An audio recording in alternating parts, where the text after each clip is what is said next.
The JBL EON ONE MK2 is a portable, battery-powered column PA that features a class-leading acoustic package and a 5-channel digital mixer. Today we're going to show you how to update the firmware. The firmware update can be done through the JBL Pro Connect app. Start by pairing your speaker to the app. Once paired, click the More icon in the lower right corner. Select Firmware Update.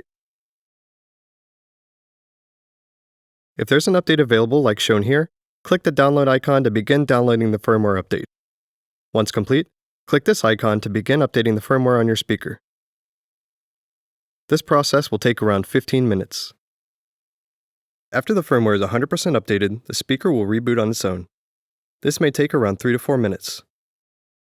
The unit will power on once the firmware is updated.